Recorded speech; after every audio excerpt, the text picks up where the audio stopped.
All through high school, I knew I was gay, but I hid it from everyone. I told myself that I'd kill myself after my parents were dead because I didn't want to break their heart. I was the typical straight girl.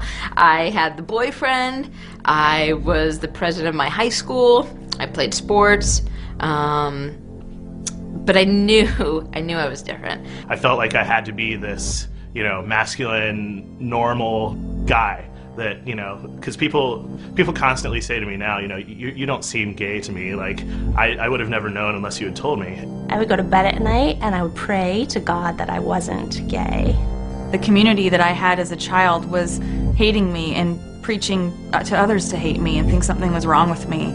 People would call me gay, call me faggot, but I would always find a way to push that off or say, no, I wasn't. I'm pretty proud of who I am, and if I show you who I am and you don't like it, it puts the responsibility back on you to actually have to decide how to deal with me, but I don't have to be the one to carry it. It just seems like so much control to give really ignorant people who don't actually care that much about you, In a lot of cases, you're caring more about their opinion than they are caring about you. Even though I had friends who were gay and people who were open, you still think that you're the only one that's going through exactly what you're going through. You think you're gonna lose your friends, you're gonna lose your family. I'd get kicked out of the sorority.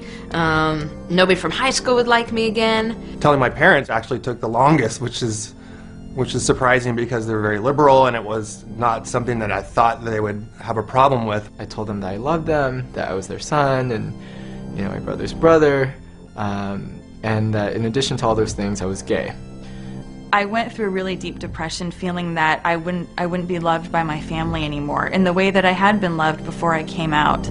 I think the pain that I've sort of held in over my life of just dealing with, the bullying and the name calling, and so that made it a little difficult. My mom started crying. She was crying on the way home. I drove, and at one point she held my hand, which sort of let me know that everything was going to be okay, as horrible as I felt about the decision of coming out to them.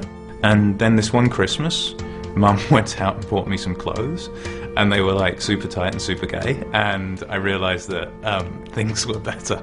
And from that point forward, things have been a lot cooler with my parents. My children's response was like, what's that then, Dad? My eldest was like, wow, Dad, that's kind of really trippy.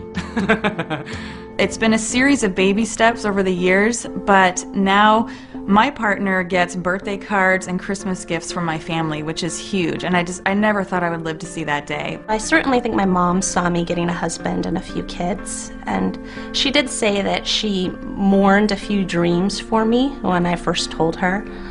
Although I think in seeing me over the last 15 years since then, she's seen a lot of those dreams come to life. If you're a parent out there and you're watching this, talk to your kid. Just love them. Just tell them every day that you love them. That's why I was able to come out. I knew my parents might have been disappointed, which they were at first, but they loved me. No matter how lonely you felt or unsure I felt about the future, just being myself was enough. My fraternity brothers, all of whom were straight, came to me and said, Peter, if you could change and be straight, would you? And I thought for a second, I said, absolutely not. And I know that in high school, that answer would have been completely different. It would have been a resounding yes. But then, as you grow and you realize that being gay is a part of who you are and what makes you unique and what makes you great, you realize that it's something you don't want to let go of. Being gay isn't just this one thing where you're in theater or you're a performer, like interior designer.